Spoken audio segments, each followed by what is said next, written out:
black people. I was like, whoa, really? Like, it made no sense to me. Because the formative years, I think, were really important. And I think 7 to 11 in San Francisco was really important for me. Because in a way, at least for me, it was very much a utopian city. It was like very open-minded. It was very peaceful. There was very little crime, like real crime. The most beautiful place. It was gorgeous. It was gorgeous. I'd go fishing. I had this guy. There was like this community center, and this guy named Cliff would take us fishing. It was really cool. Like, there was a lot of like good things about San Francisco back then, and there was a lot of artists, and there was a lot of like, it was a cool vibe. You know, it was a very open-minded vibe that was, a lot of it was centered around the anti-war movement and peace. You know, there was a lot, it was a different kind of, and there was sort of just getting over the psychedelic wave of the 1960s, right? Okay. So this is like, they're still in that mode. But it was still like an artist-driven... Yeah, a lot of open pot smoking. It was a lot of like, just hippies. But in the best way. It wasn't camping on the streets. It wasn't. There was no fentanyl back then. There was no there's no homelessness. Like, homelessness was super, super rare. Yeah. Like, in the 1970s, like when I was a kid, I never saw people camped out in the street. You never saw any of that. You occasionally saw a bum. And it was usually some poor fuck who's... It was like a drunk guy, right? Lost his way. But also, if you look at Dirty Harry or On the Waterfront, whenever there is like a depiction of... Like, whenever they're doing vagrants in the 50s and 60s, it's like a drunk guy stumbling around. Like in Rambo, he just wants a sandwich and they chase him out of town. Right. And then, you know, it is trouble. But now there's like... They're everywhere. It's like kung fu skeletons moving around the place, like full of drug. Like, what is the end point of that? No one's running on that. I remember Trump talked about a little bit the need to have asylums again because they closed the asylums. Yes. I mean, there are more therapists now than there ever were before, but they're helping like corporate people. They're not helping schizophrenics without a home. Like, at some point, you saw Trump bring the army in to places like Portland or the National Guard to clear it out. And I think people were quietly kind of pleased that was happening. There was people pushed back. Is that why they cleared it out? There's a homeless situation. I think it was the homelessness. I thought it was protests. No, I think that in Washington as well. I think they came in to Washington was clear crime. out homeless people. It was crime as well. Yeah, like Washington was like crazy with crime, and they were all kind of happy about it. The mayor of D.C. was happy. Yeah, that Trump brought in the National Guard. But it's not a nice. You can't lose the downtowns across America. You know how bad LA's gotten, right? Yeah. LA, yes, I do. Do you know how big Skid Row is? Take a guess. What do you mean? How many people? How many blocks? I have no idea. Take a guess.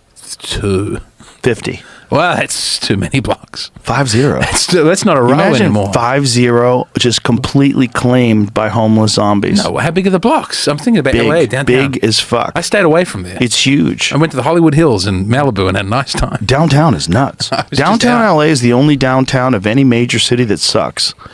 No, like downtown New York is great. Downtown New York is incredible. Right. Downtown San Francisco is fucked with homeless people, but it's still, you got great restaurants. It is nice. Downtown LA is a ghost town. I said Portland. It's weird. Portland is so beautiful in the downtown, but then you will turn down the street and it's terrifying. 50 to 54. Oh, it's growing.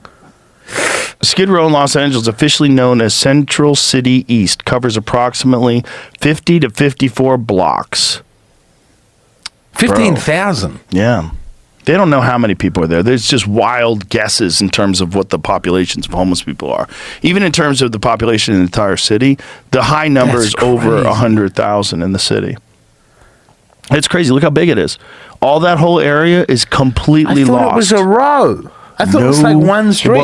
Well, it was back in like the 1960s. I think it's there's like a map or something they've drawn on a picture there. I think it's been that way for a long time. Look at this proposed area. Affordable housing. Affordable housing is just a joke. It's not what the problem is. They're all drug addicts. They're drug addicts and mentally ill. Yeah, but what do you do to... Well, you can't let it get that bad, first of all. And if you do let it get that bad, you got to treat it like it's a catastrophic failure and throw as much resources as possible at it. But the problem is these people are incentivized to keep the problem going because that's how they make their living. Absolutely.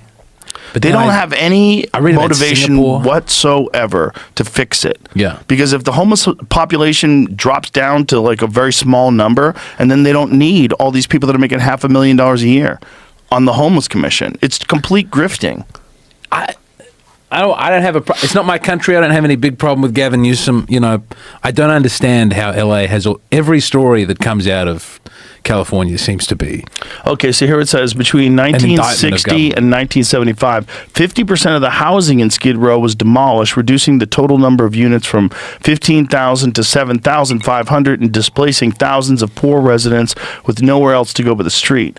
While Skid Row was never a wealthy neighborhood, its current status as the homeless capital of America is the result of decades of policy choices which have simultaneously encouraged the destruction of existing affordable. See, this is, by the way, this is a very progressive perspective. Yeah, because the real perspective is that what they used Skid Row for was when they would find vagrants in Beverly Hills and vagrants in Hollywood, they would move them to Skid Row, and then they would kind of contain them in that area. Is that right here? Yeah.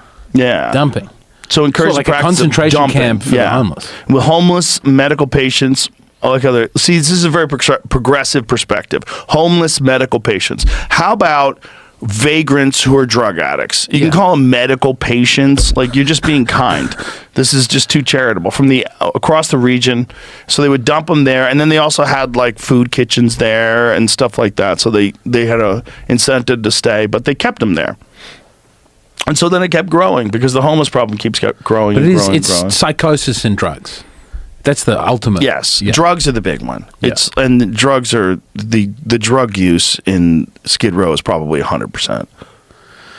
It's not like regular homeless people. I was that in are Portland and I saw I walked into the train station through the downtown, which no one told me not to do it, and I saw all these very sad homeless people, and then one guy with a big smile. He was so happy. Probably got his fentanyl. Well, no, it's the first time I saw crack being smoked. Oh. Yeah, it has a great smell. Smell kind Does of it? sweet. Yeah. Like what way? Like It smelled like sweet, like a rotten apple. That's how it felt at the time. I don't know if that was the crack or if... I mean, he was smoking crack and I could smell that, but he was so happy and I didn't want to take his crack away. You know, it's like, here's the only thing you've really got going for you today. Yeah, I think crack Obviously, is we should take it away. not good for you, but probably better for you than fentanyl. It's all... I think with crack, you're active.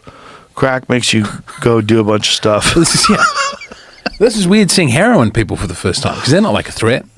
Australia's still a very meth country. We're like... Oh, meth is a It's a problem. lot of like skinny, shirtless men on the bus. Angry. Yeah, Weird grinding head out. twitching back and forth. So we're still very methy. But meth doesn't seem to be as big here now. Oh, it's big. It's big in certain see as many communities. meth Yeah, people. meth is still big. It's like, you know, what you've got in. I mean, the homeless situation in Skid Row wasn't always fentanyl and heroin. I mean, at one point in time, it was meth. You know, it's a gang of different things. I'm sure there's people there that are doing But what ketamine. do? Do you just start killing drug deal? Do you do like in Singapore? You just have a zero tolerance policy? Like, I don't know long term what the answer is. I mean, look, you could do it that way, but it would be very inhumane, and it Super would also inhumane. set a precedent for how you treat a bunch of other situations. Yeah. And that's not good. I It's think dangerous. The communists, when they had an opium problem in China, they just put them in the military. They'd like give people a new sense of purpose. You've got a uniform now. We're going to blame someone else for the problem. This is Western imperialism did this to you. Yeah. And that seemed to help. Like, they don't have a big opium problem in China anymore. Also, I don't know how official that is and how many people they did just kill because it's the communist government. Yeah. They're allowed to. They lie. They might lie. They definitely lie. Although last time a couple months ago, I was here and Kurt Metzger was telling me the Tiananmen Square was not all that bad. Yeah, I don't know if I'd listen. digging. I didn't do enough digging. From everything he says, from a short Google search, I can agree with it. But I'm sure if I dug down, I'd have more questions. I haven't seen him actually since I got back. Is he still here? Oh, yeah. He's out of seen his everybody. fucking mind. He's great. Most people are still here. He's the best. It's been odd. You can't talk conspiracies with him because he'll can't do chain that. them, Yeah. one after another, and then 3 minutes in, you forgot what you're even talking about because he's moved on to some scandal in the 1970s with call boys and Congress. And, Oh, you spoke to him about Reagan? Yeah. yeah, what is it called? The Franklin. There's tapes. Hassan was talking to me about Franklin scandal. Franklin scandal. Hassan was bringing that up I last tried night. to He's check it reading a out. book on it. I want to think that Reagan was a good guy. I always I like. don't think it's Reagan. I think it's whoever's in his cabinet. I mean, It was. Well, he's dead. He can't. He was saying things about Reagan getting pegged. what?